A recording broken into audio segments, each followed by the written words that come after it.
देखो, ये बात है मेरे स्कूल टाइम की भाई। सीन क्या था, एज यू कैन सी मेरे बाल हैं थोड़े करली। इस चक्कर में क्लास में एक्चुअली, जहाँ तक मुझे याद है, मेरी क्लास में और किसी के थे भी नहीं। तो इस रीज़न की वजह से, मतलब मेरे बाल क्योंकि किसी और के जैसे नहीं थे, बड़ा चिढ़ाया जाता था, मजाक उड़ाते थे। और पता नहीं, मतलब an number of insults you can imagine. तो जब मैं छोटा था, उस चीज़ की बड़ी तकलीफ़ महसूस होती जा रही है, क्यों कह रहे हैं यार ये चीज़ वो चीज़। ऐसा नहीं कि हमने किसी का मज़ाक नहीं उड़ाया, हमने उड़ाया। एंड जो मर्ज़ी हो, बट सीन ऐसा है कि उस चीज़ से वो तकलीफ़ होती थी, उस टाइम पे ये आइडिया ही नहीं था कि how to handle that thing, how to handle that insult, and क्या वो इंसल्ट मैटर करती है। तो लोगों को ना चिढ़ मचती थी अंदर से।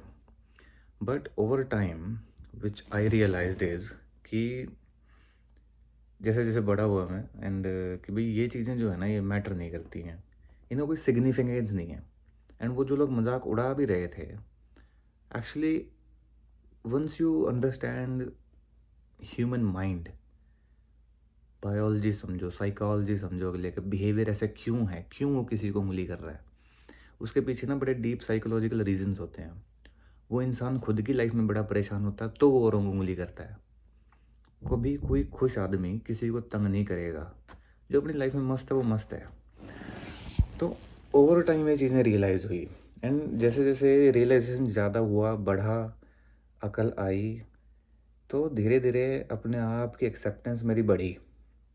तो एंड इनफैक्ट अभी मैं अपने घर पे था जब, तब तक भी थोड़ा सा इश्यू रहता था मेरे को, लाइक कंघा नहीं मार सकते, सेट नहीं कर सकते औरों की तरह। तो it was a struggle. But फिर मैं जब घर से बाहर निकला, यहाँ आया आउट ऑफ द कंट्री, तो मैंने देखा कि यार बहुत सारे लोग, उनके भी ऐसे ही हैं, and they keep it like that. उनको फ़र्क नहीं पड़ता। इनफैक्ट इसका ट्रेंड है, लोग कराते भी हैं, रखते भी हैं। तो अब ये रेयर नहीं रह गया, now it is a common thing for me, कि भाई हर जगह ऐसे बाल दिखना। So that makes me even more accepting of thing, of my own personality, of my own looks. तो सीन ऐसा है कि ना तो मैं किसी को ब्लेम करता हूँ कि आपको कोई गाली देता है, उँगली करता है, परेशान करता है। वो एक्चुअली जो कर रहा है ना, उँगली कर रहा है, जो गाली दे रहा है या फिर कुछ मज़ाक उड़ा रहा है, दे देमसेल्व्स खुद में ही परेशान हैं वो। उनकी लाइफ में कुछ गलत है, कहीं से वो तंग हैं, पहली बात। दूसरी बात, तुम जैसे भी हो, कुदरत ने बनाए हो, एंड कुदरत में तुम्हारी आई का कलर, तुम्हारे बालों की शेप, ये वो मैटर नहीं करते हैं। कुदरत के लिए एक ही चीज़ मैटर करती है कि सर्वाइवल ऑफ द फिटेस्ट। तुम सर्वाइव कर सकते हो कि नहीं कर सकते हो? Can you live? That's the question. So these questions have no link to your looks. It doesn't. And even if it does, उसका एक्सटेंट बहुत छोटा है।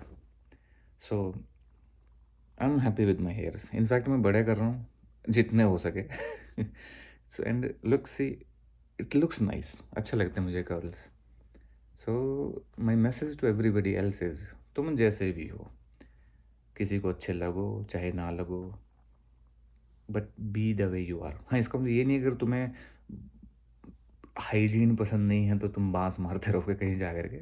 Be nice, B clean, look nice, अच्छे कपड़े पहनो, अच्छे दिखो, एंड सांवले हो तो सांवले अच्छे हो, काले हो तो काले अच्छे हो, गोरे हो तो गोरे भी अच्छे हो, कोई मैटर नहीं करता है। सेहत मैटर करती है, शेप मैटर करती है, how fit you are, that is important, very important. Believe में किसी भी इंसान की ब्यूटी एनहेंस हो जाती है 10 टाइम्स जैसे ही आप शेप में आ जाते हो। या और अगर आप किसी आलू की तरह, उबले हुए आलू की तरह इधर उधर फैले हुए हो, तो बिलीव में चाहे आप कितने भी गोरे हो एंड कितने भी काले हो, चाहे आपके बाल कैसे भी हों, चाहे आप कितने भी अमीर हो, आप लगोगे लुल, बकवास, फुद्दू। No doubt about it. सेहत इम्पोर्टेंट है, एंड हैप्पीनेस इम्पोर्टेंट है। Doesn't matter the way you look, accept yourself, खुद से एग्रीमेंट रखो चीज़ों को लेकर, खुद से ही अगर बैर लगाओगे, खुद से ही खिज मचाओगे तो खुश नहीं रह पाओगे। So that is the message and same goes for many other things. I mean ये एक्चुअली आदमियों को तो इतना फ़र्क भी नहीं पड़ता इन चीज़ों से। ये चीज़ें विमेन सोसाइटी में ज़्यादा प्रेवलेंट हैं। तो औरतों में बड़ा रहता है कि मैं I should look beautiful, I should look great, मैं इससे ज़्यादा सुंदर दिखनी चाहिए। तो for them this is the message, तुमको जैसे रहना ठीक लगता है रहो। हाँ, सड़े हुए मत रहो, no doubt. And in fact you should be clean and good looking in order to attract other people around you, but इसका मतलब कंपल्शन नहीं है कि तुम अपने आप को कम्प्लीटली ही मोल्ड कर दो, तुम सर्जरी करा लो, ये करा लो, वो सब ज़रूरत नहीं है। Be nice, be healthy and be happy.